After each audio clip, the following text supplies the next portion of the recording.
zaman web server itu menggunakan drone. Kalau nggak salah targetnya Malaysia itu. Karena drone ini apa ya, bisa dibilang kata kunci untuk mendapatkan sebuah target. Kalau di situ ini URL, ini URL itu digunakan bagaimana kita memanggil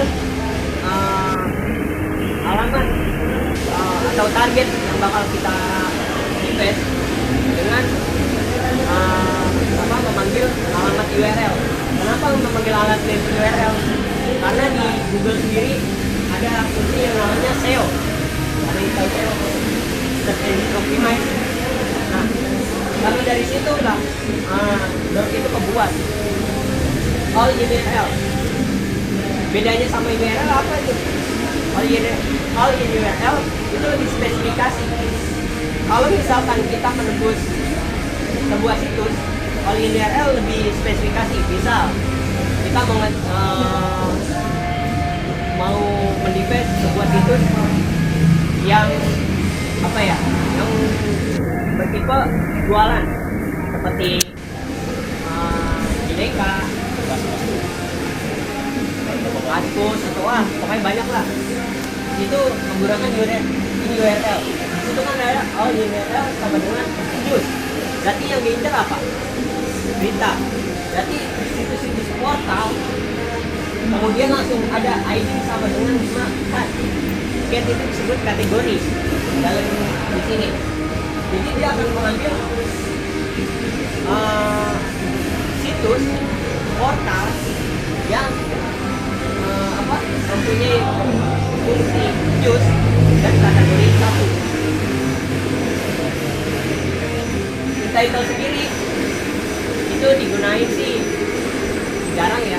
Kalau saya sih kesenangan saya kalau untuk desain itu di URL saya sama di teks sama apa lagi ya, nggak jauh dari itu. Karena apa? Dari kalau kita mengembangkan social engineering kita, itu kita apa ya, gampang sekali untuk mendapatkan target dan merubahnya pun. Oh, kalau misalkan e-commerce kita bisa aja kalau URL sama dengan produk untuk PHP, bisa begitu kan? Atau enggak untuk web seseorang gitu, web pribadi, ganti aja dengan news profil untuk PHP. Pokoknya mainin aja apa yang ada di pikiran kita. Sebenarnya itu pikiran programmer dengan orang biasa hampir beda-beda tipis, tergantung kita bisa menebak arah logikanya si programmer tersebut. Nah, konsekuensi hukum dunia device, dunia maya seperti kita ini, dimana bumi berpijak, itu langit begitu. Kita dunia maya, jangan bilang nggak ada konsekuensi. Contohnya yang lama ini deh, katanya sih yang situs SB lagi dicari. Kalau misalkan nonton di Kuan,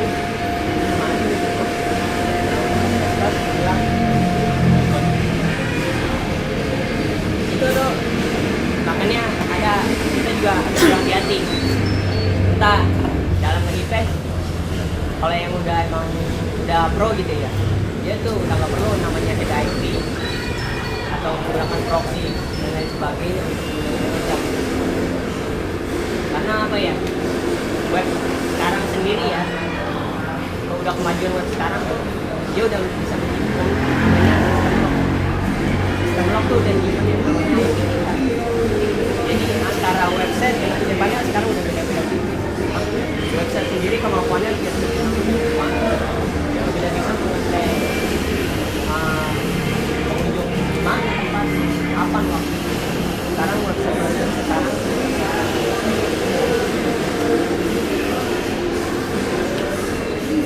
nah ini bagaimana bicara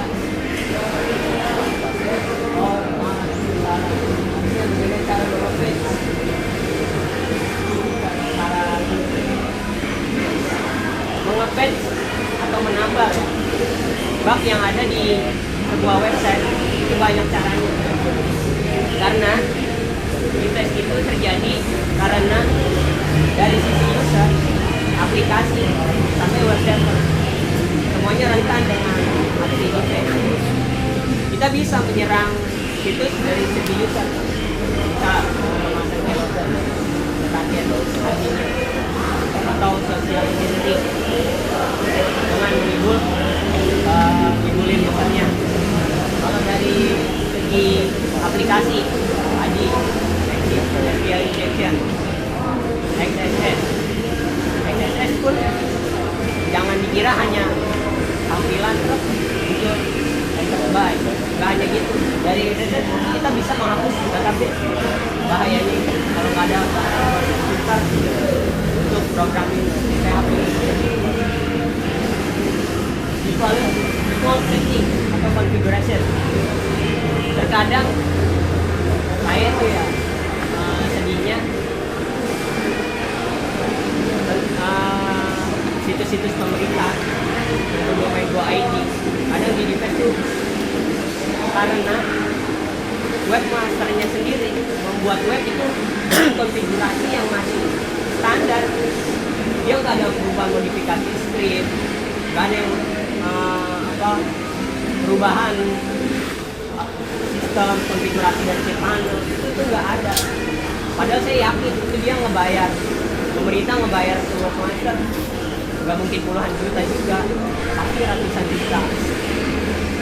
Saya dengar pun domainnya Pak Presiden itu oke. Makanya saya suka mirip backup schedule untuk menghindari defense. Yang ketiga adalah backup schedule. Ini gunanya apa? Backup schedule itu digunakan untuk jika halaman entah itu di delete habis sama si devicer, itu kita waktu kita dapat backup itu hanya berapa menit. Kadang pun kalau kita nggak backup, kita juga harus hati-hati. Karena apa? Devicer kadang-kadang meninggalkan backdoor. Setelah kita hapuskan aja tuh website, contohnya bisa di-refresh lagi. Karena apa? Dia si user atau webmaster dia nggak tahu bahwa websitenya sudah ditaruh backdoor. Itu sangat bahaya sekali. Makanya kalau misalkan situs kalian terdefense, itu hapus aja semua. Terus pakai backup yang baru.